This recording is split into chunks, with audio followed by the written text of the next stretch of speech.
Welcome everybody to the first episode of Michelle's Corner. I am Michelle, born September 12, 2007 as Michelle Grace. On this channel we cover the news. We end each show with some fun game-related news as a top punter. My credentials are that I know what per capita means, is the amount assigned to each person in a group. For example, if a country has $10 trillion GDP and 100 million people, the per capita GDP is $100,000 per person. At the end of each segment, I will provide background information on key figures and organizations. I wish I could get more, but my husband will let me reveal any more personal information. Let's get into the show. The first story, Operation Epic Fury. President Donald Trump in remarks during a White House ceremony said the United States and Israel's joint military campaign against Iran called Operation Epic Fury represented our last best chance to eliminate what he described as intolerable threats to Tehran. Trump claimed U.S. forces had sunk roughly 10 of Iran's naval vessels and were targeting Iranian missile capabilities to neutralize them as an imminent danger to the American and allied interests. The strikes are part of a broader escalation of conflict that began with a large-scale attack on Iran's military infrastructure and resulted in the death of Iran's supreme leader, Ayatollah Ali Khamenei. Khamenei, age 86, was Iran's highest political and religious authority in leading the Islamic Republic since 1989 and playing a central role in shaping Iranians' domestic and foreign policy. Trump used the ceremony to honor American service members killed in the operation and to assert that the mission would continue until its goals were achieved. The president also referenced past actions against Iranian figures like Qasem Soleimani, a former commander of Iran's elite Quds force, who was killed in a U.S. drone strike in 2020. As part of his broader critique of Iran's strong-standing hostility, the U.S. military campaign has involved airstrikes of ballistic missile sites, naval targets, and other strategic infrastructure in Iran, with the Pentagon confirming the use of assets such as B-2 stealth bombers. While the Trump administration argues the strikes are defensive and aimed at stopping imminent threats, critics, including some Democrats in Congress, have questioned the justification and pointed to a lack of clear evidence of an immediate threat to the U.S. homeland. The conflict has drawn international concern, including discussions in the U.S. about war powers and congressional oversights, as lawmakers debate how much authority the executive branch should have to wage such military actions. The situation has also contributed to heightened regional tensions with attacks on U.S. allies and assets in the Middle East, and global anxieties about potential escalation beyond air operations. Second story, Hillary Clinton says she answered every question on Epstein and decries GOP for keeping this position private. In late February 2026, a closed-door depositions were conducted in Chappaqua, New York, in which both Hillary Clinton and her husband Bill Clinton were questioned under subpoena by members of the Republican-led House Oversight Committee. As part of a broader inquiry into Epstein's connections with powerful political figures, Hillary Clinton testified for more than 6 hours, affirming that she did not recall ever meeting Epstein, had no knowledge of his criminal activities, and had no relevant information to provide that would eliminate the committee's investigation. Throughout her testimony, she rejected assertions of familiarity with Epstein, residences, aircraft, or private island, and criticized what she characterized as repetitive and unfocused questioning, including mentions of unrelated conspiracy theories. Her deposition was briefly interrupted when an unauthorized photograph from the seashell was leaked to outline a breach of committee rules that underscored tensions surrounding the proceedings. Bill Clinton's subsequent deposition the following day was compelled to testify before Congress under oath over more than 6 hours of questioning. He asserted that his interactions with Epstein had been limited to a period in the early 2000s before any of Epstein's criminal conduct was publicly known, and that she had seen nothing to suggest wrongdoing in those encounters. Clinton also responded to visual materials from the Epstein files that included his image, such as photographs showing him with Epstein and one in a hot tub with an unidentified woman, explaining that he did not know the individuals depicted and reiterating his lack of sexual involvement. Both Clintons repeatedly denied any knowledge of Epstein's offenses or awareness of his trafficking network, and neither had been accused of criminal conduct relating to Epstein's crimes. Republican committee members have maintained that these testimonies help to map the extent of Epstein's influence, while Democrats have both supported transparency and called for additional figures, including suing President Donald Trump, to be questioned under oath. The release of video recordings and transcripts of the depositions had drawn significant public attention as lawmakers and citizens weighed the broader implications of how Epstein's associations with elite figures were cultivated and overlooked. Despite the political backdrop, the central facts of the proceedings remained focused on clarifying what each witness knew, when, and whether any systemic failures permitted Epstein's abuse to persist unchallenged for years. The United States House Committee on Oversight and Accountability is a standing committee of the United States House of Representatives tasked with investigating federal government operations and makers of public concern. It has broad subpoena power and often serves as a venue for high-profile congressional inquiries. Moving on to the third story, how Starmer seeks to carve out the stage the United Kingdom approach to the conflict. Prime Minister Sir Keir Starmer is navigating a fraught political and legal dilemma over how the United Kingdom should respond to escalating United States military actions against Iran. The article opens by recalling Starmer's 2003 warning that engaging in armed conflict in breach of international law is perilous, a position that now casts a long shadow over his current decisions in a recent Downing Street statement. Starmer emphasized that Britain had learned the lessons of the Iraq War, framed his approach firmly around protecting British interests and British lives, signaling a deliberate attempt to distinguish the United Kingdom's position from broader United States and Israeli ambitions, including regime change. Although the United Kingdom declined to participate in the initial wave of strikes on Iran, Stammer announced they should, but it will permit the United States to use joint US-UK military bases for limited strikes aimed specifically at degrading Iran's missiles and drone capabilities. The government maintains that this authorization is narrower than earlier United States requests, which Stammer resisted, and is justified on defensive grounds, particularly to protect British citizens and regional stability in Gulf states.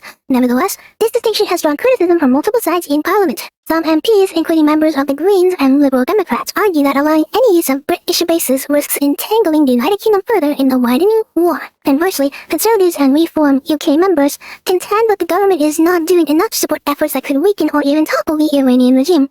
Stammer has rejected calls for most aggressive involvement, telling MPs that his government does not believe in regime change from the skies. Complicating matters further is internal division within the Labour Party, where views on foreign policy, particularly since the events of 7 October 2023, have become increasingly fractured.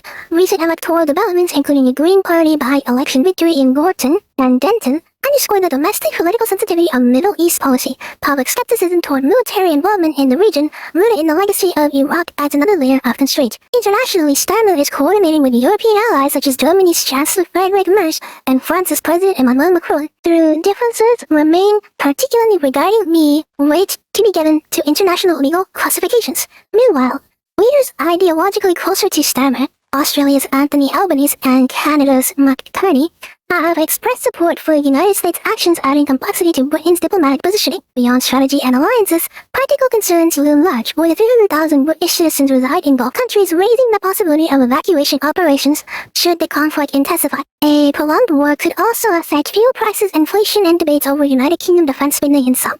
The Iran conflict intersects with nearly every major policy challenge facing Stammer's government, magnifying political, economic, and diplomatic pressures at home and abroad. Keir Starmer is the Prime Minister of the United Kingdom and leader of the Labour Party. The Labour Party is the UK's principal centre-left political party currently in government under Starmer. The Green Party of England and Wales is a left-wing environmentalist party advocating non-interventionist foreign policy positions. Green MPs have criticised any United Kingdom facilitation of US strikes on Iran. Reform UK is a right-leaning populist party that has generally supported a more assertive national security posture and has questioned whether the government response to Iran is sufficiently robust. Friedrich Merz is the Chancellor of Germany and the leader of the Christian Democratic Union. He has aligned Germany with Western allies while signaling a pragmatic approach to legal classifications in wartime. Emmanuel Macron is the President of France, a centrist European leader who frequently coordinates with the United Kingdom and Germany on security matters. France is part of the E3, while being involved in a diplomatic engagement with Iran.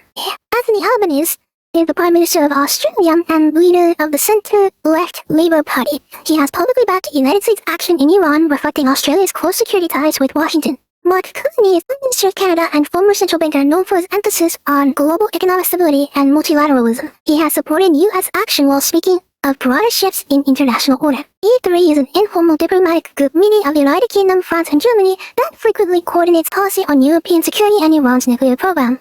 The House of Commons is the elected lower chamber of the UK Parliament where the government is held to account.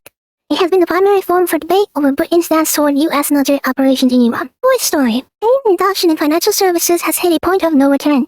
The adoption of artificial intelligence within the global financial services sector has reached a seminal inflection point where its deployment is no longer experimental but rather foundational to institutional strategy, signaling a decisive shift from peripheral innovation to core operational integration. According to the Finistra Financial Services State of the Nation 2026 report, only a vanishingly small proportion, approximately 2%, of financial institutions worldwide remain entirely devoid of AI usage. Marking the technology saturation across banking, payments, lending, compliance, and customer engagement workflows, the ubiquity of AI application has rendered mere adoption insufficient as a competitive differentiator. Firms now confront the imperative of deploying those tools responsibly and with governance structures capable of sustaining trust amongst regulators, boards, and end user. The recent ubiquity of AI application has rendered mere adoption insufficient as a competitive differentiator. Firms now confront the imperative of deploying these tools responsibly and with governance structures capable of sustaining trust among regulators, boards, and end users. The recent research underscores that AI has quietly permeated fraud detection systems, document intelligence engines, automated compliance mechanisms, and personalized client interfaces, thereby reshaping the contours of risk management, operational efficiency, and strategic decision-making. The transition has profound implications for enterprise leadership, as the emphasis has shifted from whether to invest in AI to how such investments can be articulated in ways that reconcile innovation with oversight and reliability.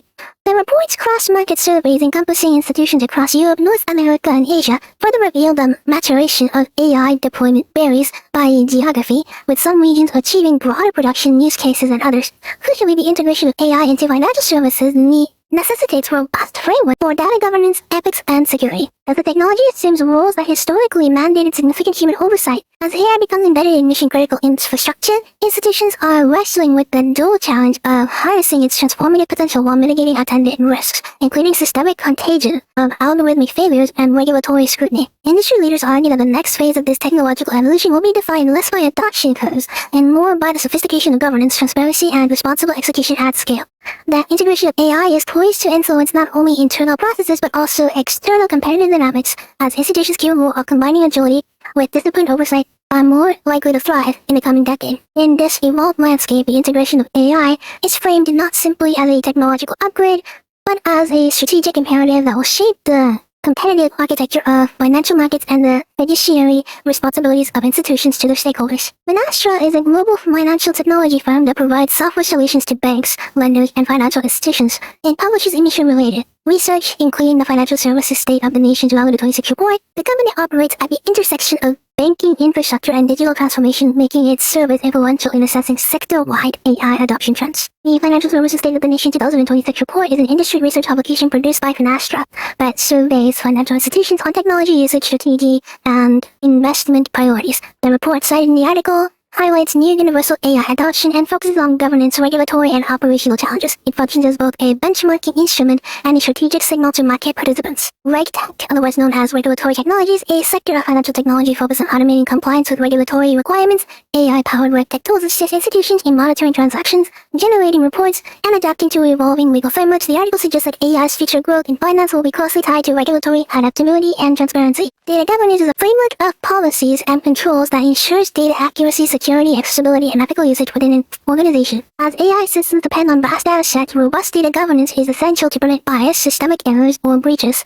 Financial regulators increasingly scrutinize governance mechanisms as AI assumes critical operational roles. Systemic risk is the possibility that failures within one institution or technological system could trigger broader instability across financial markets. As AI becomes embedded in core banking infrastructure, concerns arise about correlated model failures or shared vulnerabilities. It is implied that regulators and executives must anticipate these macro-level consequences. Here we got a bit of an older story, but it's one that I think hasn't been brought up and should be known to the people. Risk stratification for future cardiac arrest after COVID-19 vaccination by Peter A.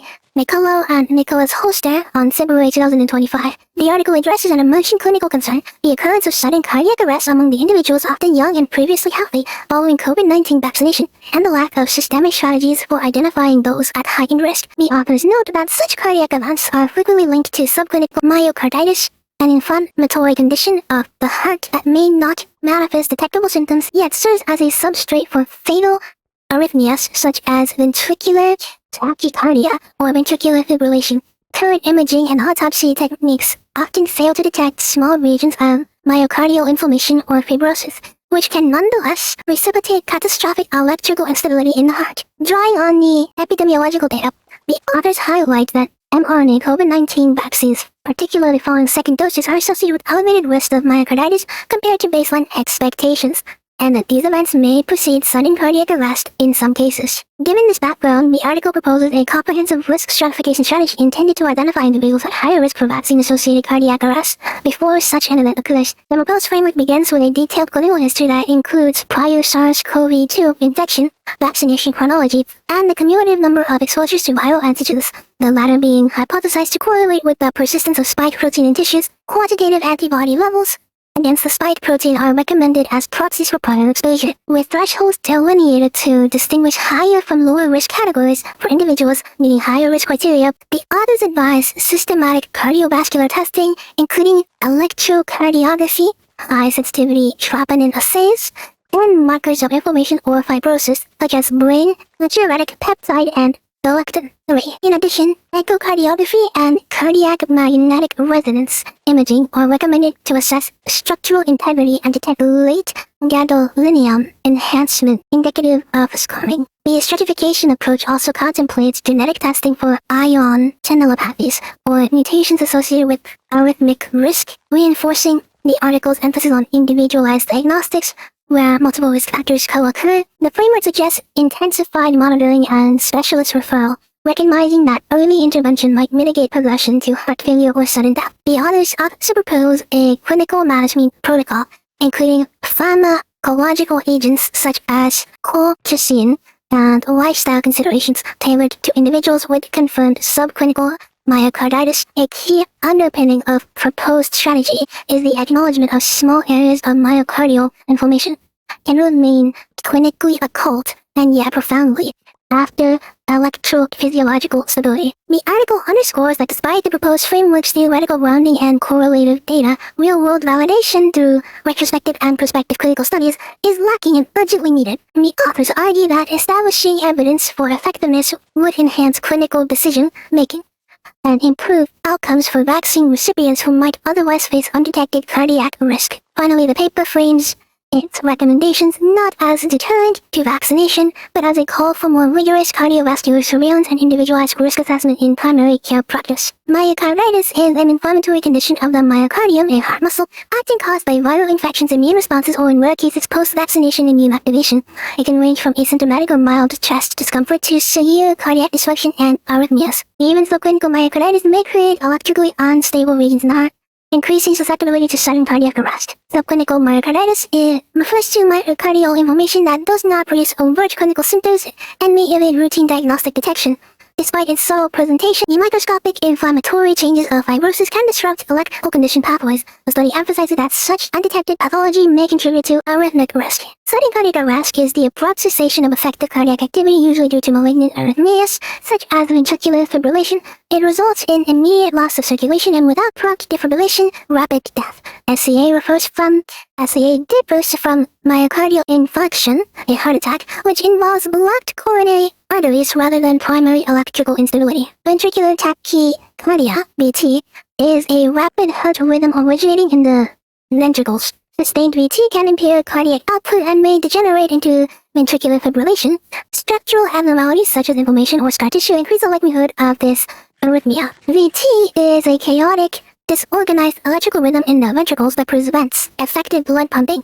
It is the most common immediate cause of sudden cardiac arrest. Prompt defibrillation is required to restore organized cardiac rhythm. Messenger RNA, mRNA vaccines deliver genetic instructions encoding a viral protein, such as the SARS-CoV-2 spike protein, into host cells. These cells transiently produce the protein, eliciting an immune response. The study discusses myocarditis cases temporarily associated with such vaccines and proposes monitoring strategies for rare adverse events. Risk stratification is a clinical method used to categorize patients based on their probability of developing a specific adverse outcome. It integrates historical laboratory imaging and sometimes genetic data to guide preventative or therapeutic decisions. In the study of structured risk stratification framework, it's proposed to identify individuals at heightened risk for cardiac complications. Fibrosis refers to the pathological accumulation of connective tissue resulting in scarring in the myocardium. Fibrotic tissue disrupts normal electrical propagation and mechanical contraction. Even small fibrotic regions can serve as arrhythmogenic foci. Now we're gonna get into some more miscellaneous stories. The Legal History of the Family in the United States, Michigan Law Review, 1987. The legal history of the family undertakes an expansive and deeply analytical exploration of how family law has evolved in American jurisprudence from its early common law roots to modern statutory frameworks. The article situates the family not merely as a social institution, but as a complex legal construct shaped by shifting economic, political, and cultural forces throughout U.S. history. It begins by tracing the reception of English common law principles in the early republic, illustrating how foundational doctrines regarding marriage, guardianship, property rights, and parental authority were inherited and adapted by American courts. These early frameworks confirmed broad authority, open patriarchal heads of household, reflecting prevailing social hierarchies and consumption of gender power. As the 19th century progressed, the article explains legal reforms began to emerge that gradually attenuated the absolute control formerly vested in fathers and husbands, responding in part to expanding commercial relations and the increasing visibility of women in public life. The institution of marriage, once treated largely as a private contract, became more deeply entangled with public regulatory aims, especially with the rise of statutory divorce regimes and contested doctrines of property ownership between spouses. Within this historical trajectory, the article demonstrates how courts and legislators negotiated questions of legitimacy, inheritance, and custody against broader social anxieties about social order and economic stability. A central theme is how doctrines that once denied married women the capacity to hold separate property or enter independent contracts were progressively dismantled in favor of more egalitarian legal treatments, particularly through Married Women's Property Act in several states. In articulating these transformations, the article underscores the interplay between legal reformers, feminist movements, and simultaneously examines the persistence of exclusionary practices that marginalized non-white family, indigenous communities, and enslaved peoples, showing how family law often both reflected and reinforced racial hierarchies. The legal history of adoption, guardianship, and parental versus maternal custody disputes is mapped against shifting notions of child welfare and the state's increasing willingness to intervene in private family dynamics. The article also delves into contested doctrinal arenas such as marital rape exemptions and the criminalization of certain consensual adult behaviors that revealed underlying values about privacy, constitutional developments, including due process,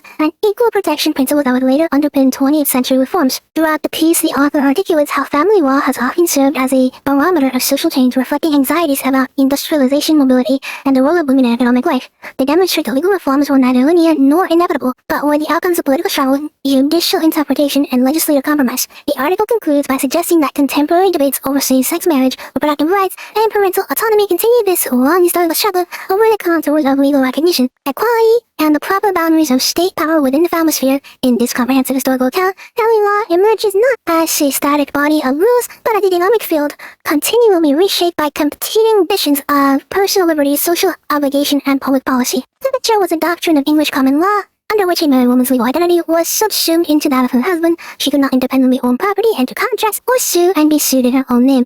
The doctrine embodied the patriarchal structure of early Anglo-American family law and shaped marital property rules well into the 19th century.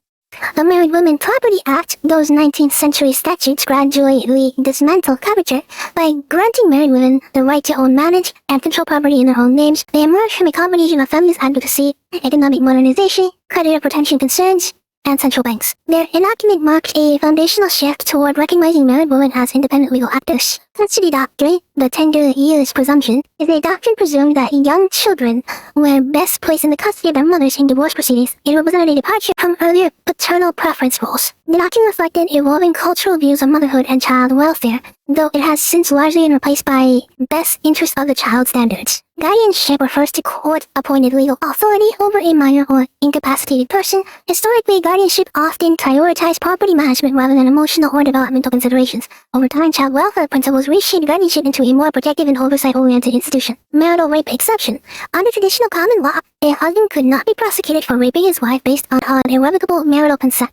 This exemption persisted in many jurisdictions into the late 20th century. Its abolition marked a critical recognition of bodily autonomy within marriage. Divorce regimes, fault versus no-fault remorse, early divorce systems required proof of fault such as adultery or cruelty to dissolve a marriage. I'd agree with that.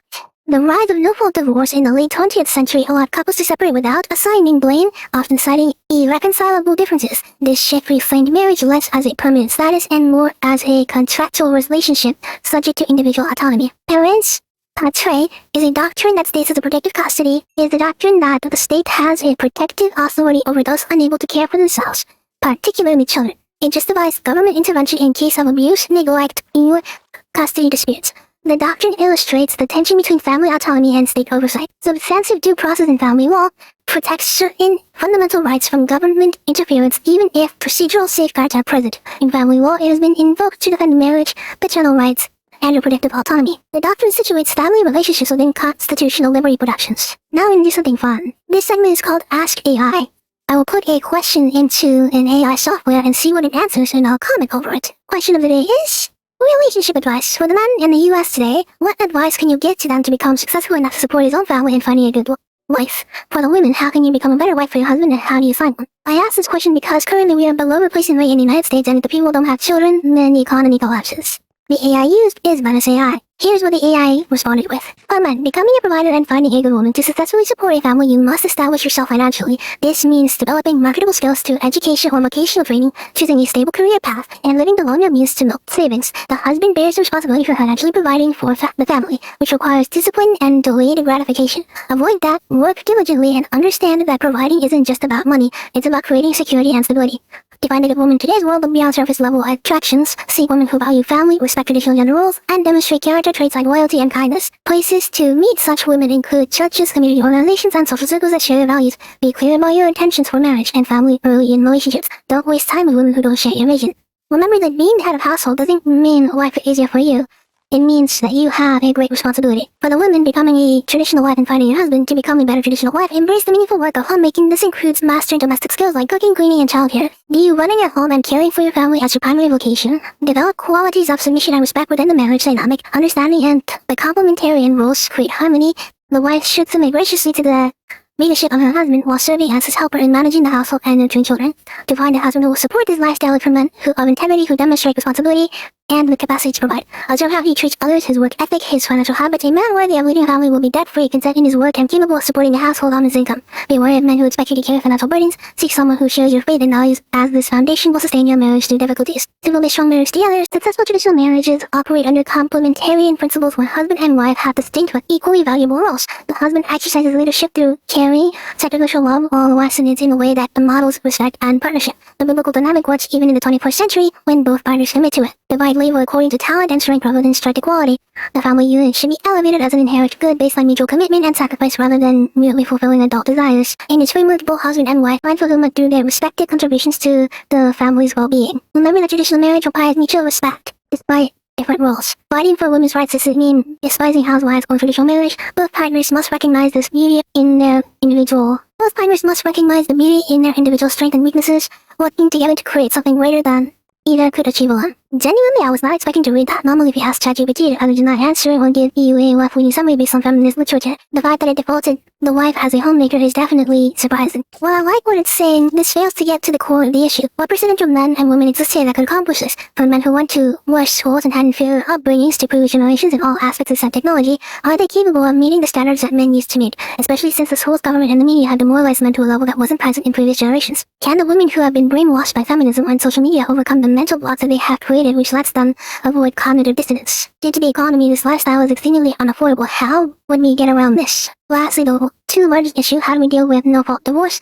And the largest demoralizing truth of it all is the fact that most women don't love men. The Disney mentality has destroyed so many people. The hard truth is, and I have had this conversation a few weeks ago, sorry girls, but I'm gonna betray us here by exposing a secret. We don't love men for who they are. We love them for what they can provide. Men are adjacent. They don't care about our finances. They care about what we are, and if we have similar beliefs. The sad truth is, in our current materialistic society that has turned away from God, women have effectively become trophies and the social status symbol rather than the nurturers of the next generation. Like it or not, the social contract of a relationship is simple. He gives his resources, time, and protection, and she takes care of his house, his children, and his body. Otherwise, it'll lead to divorce. That's all it boils down to when you remove God from the equation. When you remove the family dynamic from the equation. It just boils down to a situation that oftentimes pits the sexes against each other. Obviously, there's more to a relationship than what I just said, but due to certain groups of people, this is not possible for the majority of people. It's not even that they're bad or incapable. We just live in a world of limited resources, and right now the older generation owns more than the younger by a lot, especially since businesses also count as people. I know it's more complicated than that, but it's a simplification. There's more to this conversation, but the truth is that it's a bit demoralizing to think about it. So let's move on to some more fun stories. The seventh story of today, marathon. Well, here's what we learned from Bungie's post-service slam feedback. Over the weekend, the developer Bungie, renowned for its work on Halo and Destiny 2, although the people who work on Halo and Destiny 2 are no longer at the current Bungie offices, opened its upcoming extraction shooter marathon to the public in a large-scale stress test mode as Silver Slam, allowing thousands of players to experience the game before its scheduled release on March 5, 2026. The event, which was free and spanned multiple platforms including PC, PlayStation 5, and Xbox Series X and S, was designed to test both server capacity and player engagement, while gathering community feedback on core gameplay systems. During this period, Marathon reached a peak of approximately 143,621 concurrent players on Steam, illustrating significant early interest that approached the benchmarks set by comparable extraction shooters. As the server slum concluded, Bungie publicly shared a breakdown of the principal areas of community feedback it had received, demonstrating an unusually transparent approach to iterative design in advance of full launch. Foremost among player concerns were the user interface UI, which many found overly cluttered, difficult to navigate during combat, and insufficiently clear to support rapid decision-making in the high-tempo engagements. Bungie acknowledged these criticisms and indicated it will continue to refine the UI post-launch, emphasizing readability, inventory management, and mid-fight situational awareness. Another recurring topic was the balance between player versus player encounters and player versus environment combat, with some players asserting that matches were dominated by AI opponents at the expense of meaningful human interactions. In response, developers said they were reviewing runner density and map design to calibrate encounter frequency more effectively. Beyond the systemic issues, feedback also touched on technical performance, particularly on PC, where users reported frame rate ceilings, stuttering during intense battles, and suboptimal GPU-CPU utilization. Issues Bungie pledged to investigate further. Players also raised the need for dedicated dual lobbies rather than mixing smaller teams into larger trios, and asked for refinements to the game's inventory economy and ammo distribution. In some instances unrelated to core mechanics, participants encountered anomalous behavior such as contemporary censorship of competitor names in chat, which Bungie rapidly dismissed. Why was it censored in the first place? Community responses to the server slam varied widely. Some players praised the game's foundational gunplay. Did they? Okay, movement mechanics and atmosphere, hallmarks of Bungie's design pedigree, while others found the early experience disoriented or unconvincing in motivating continued play. Discussion threads revealed that initial impressions tended to improve with extended play as players adapted to the systems and began valuing the emergent tension of risk versus reward extraction loops. Nevertheless, a subset of participants expressed skepticism about longevity and replayability, highlighting a learning curve and questions about whether progression incentives would sustain interest post-launch. The server slam's conclusions set the stage for Marathon's imminent release, providing Bungie with an invaluable corpus of data to iterate upon and refine its live service shooter proposition. The developer's receptibility to player feedback and willingness to publicly outline its roadmap for adjustments signals an adaptive approach to post-launch support. Even as it seeks to establish Marathon as a viable competitor in the extraction genre, ultimately the server slam highlighted both the franchise's potential and substantial work still required to align player expectations with the final product, underscoring the complexity of launching a high-profile multiplayer title and evolving community standards and technical demands. And for this last segment, we're gonna call this the TCG Market Talk. And as a disclaimer, I only know about Pokemon Magic and Yu-Gi-Oh! Any other card game, you're not gonna get it from me. This month in Japanese Yu-Gi-Oh!, which was February 2026, as of currently is March. In February 2026, the Yu-Gi-Oh! Community in Japan witnessed a notable evolution of the franchise's tangible cards with the introduction of exciting art and serialized parentings, innovations that precede their expected future arrival in the global trading card game market. Extended art cards, colloquially known as overframes or full arts, among collectors, depart from conventional borders and offer visually dynamic illustrations that elevate both the aesthetic and collective value of individual cards. These new iterations often accompany celebrated archetypes and legacy monsters, thereby mirroring novelty with nostalgia in a way that resonates deeply with seasoned duelists and collectors alike. Here, Japan's overall card game OCG releases, particularly the Limit Over Collection series, including the Heroes and the Rivals showcases both chibi art style, alternate artwork, and high-end full art rarities, including the new Grandmaster Rare classification, which features highly limited serial numbering. Such innovations are significant because Japan remains the principal test market for Yu-Gi-Oh! Releases. The OCG receptively often influences subsequent decisions by Konami regarding what products and rarities will be localized for Western TCG audiences. Collectors and competitors have expressed intense interest in how these cards will be distributed internationally, with speculation about whether serialized and affiliate arts will be incorporated into Western such as the Rarity Collection or Battles of Legend compilations later in the year. Discussions among players have also highlighted the layered rarity structure, ranging from ultra-rare and prismatic secret rare treatments into the rarefied Grandmaster numbering, which may create tiered demand dynamics within secondary markets. Many enthusiasts interpret these developments as emblematic of a broader paradigm shift in how Yu-Gi-Oh! Merchandise is conceptualized, not merely as a game components, but as art with investment potential. The article underscores how these Japan-first innovations are poised to ripple outward, shaping both player expectations and collector strategies beyond the OCG, and some February's releases in Japan represent a nexus of design, ambition, market experimentation, and global community engagement that will likely inform Yu-Gi-Oh!'s product cycle in 2026. The advent of aesthetic art and serialized cards in the Japanese Yu-Gi-Oh! Market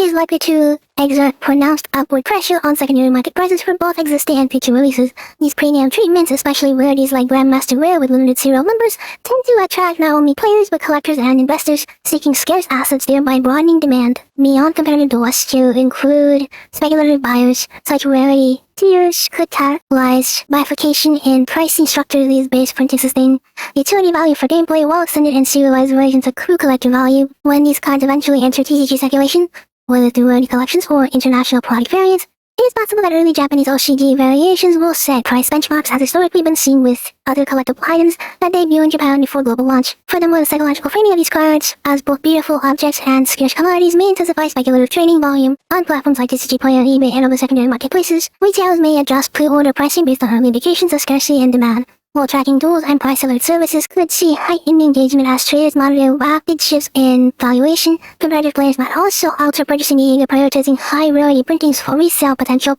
alongside utility for tournament decks, thereby intertwining competitive demand with investment motives. Over the long term, the trend could reinforce Yu-Gi-Oh! As a market where aesthetic diversity and collectible scarcity are key drivers of economic dynamics shaping product design. That's it for today's show, everybody. Have a wonderful day, and I'll see you next week. Bye.